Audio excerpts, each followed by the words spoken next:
What is up, my dudes? So coming on here today to talk to you about mind-muscle connection. I get a lot of questions about this. Also, this is like my first video with a real camera, so if I'm ever looking up and not actually at you guys, I'm working on it. The definition of mind-muscle connection is a conscious and deliberate muscle contraction. So specifically trying to contract a specific muscle. Pretty straightforward. So for example, it's as straightforward as a full bicep squeeze when you do a bicep curl. So making sure you're completely squeezing your bicep, not your forearm or shoulder or whatever, but actually squeezing your bicep. So honestly, mind muscle connection is that straightforward. It does have some quirks in the fact that you do need to know how to contract specific muscles. For example, in a Romanian deadlift, you'll need to know how to contract your hamstrings. So that is the basis behind mind muscle contraction and what it is. It's really important because if you want to get the most out of your lifts, you have to be intentional and you have to be mindful. If you're simply going through the motions, you're not going to really make a lot of progress. We all know that one gym bro or girl who goes to the gym like religiously, and we've seen them there for years, but their body still looks the same and it doesn't change. That can be due to improper nutrition, but it can also be due to a lack of mind muscle connection or poor mind muscle connection. If you're not purposefully focusing on developing the muscles you intend to grow and develop, then your goals and that growth is going to take so much longer. So that's why it's important. That's what it is. All right, y'all. So I did insert this random clip because I want to really demonstrate the importance of activating the proper muscles. So as you can see here, I'm going to use this 45-degree hyper to target 3 different muscle groups. So first one, we were targeting our glutes. Here, we're targeting more lower back by keeping the spine in a neutral position the whole time and biasing the whole back rather than just focusing on the glutes to pull upwards on that movement. So the last one I'm going to show you here in just a moment with this 45-degree hyper right here is to target more of the erectors along the spine. So we're doing more of a roll-up style back extension that's going to target each individual erector as you roll up and activate each piece. So with this 45-degree hyper, we are activating the glutes, the back, and the whole erectors. All of them are working the whole time, but we can isolate each one as well based on mind-muscle connection. Now let's hop into 5 tips on how to better develop your mind-muscle connection. So the first one I have is just straight up super easy.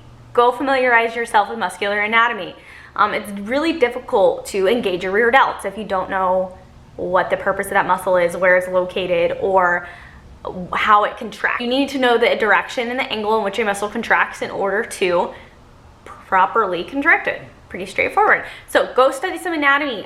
It's as simple as pulling up something on your phone and studying it while you're in line at the grocery store or riding in your Uber or whatever, but it's as straightforward as that. You can even download an app and play games if you really want to get technical with it, but you don't really have to. You just need to know where the general muscles are and in what direction they contract. Second tip is you need to know the purpose of your movement. So if you're doing an exercise, you need to know why you're doing it. Say you're doing a Romanian deadlift to develop your hamstrings. Well, then you need to know how to properly contract and stretch and contract your hamstrings in that exercise. If you're doing Bulgarian split squats because you want to work on your glutes, you need to know how to make sure you're feeling a full stretch and how to angle and position yourself to drive through your heel and feel that contraction in your glutes. So basically just be really familiar with the movements that you're doing and intentionally practice them to target the muscles that you want to target. Tip 3 is going to be slow the F down. So slow down and focus on that tension.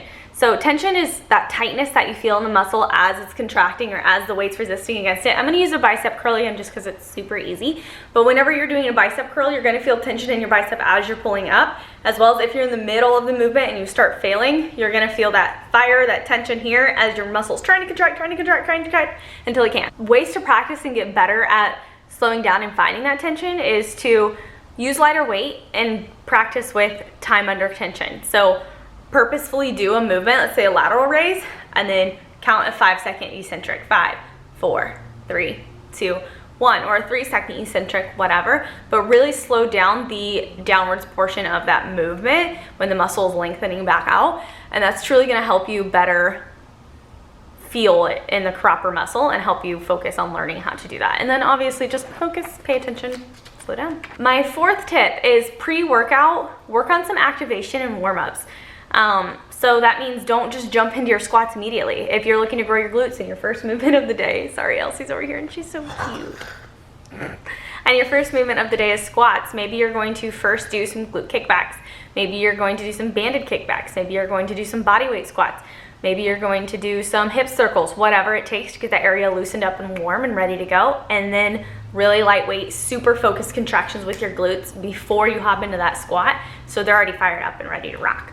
And then my final 5th tip is play with your angles for your exercises and positioning, depth, etc. Every body is physically different. Every body is going to feel exercise is different. Everybody's just another word for different.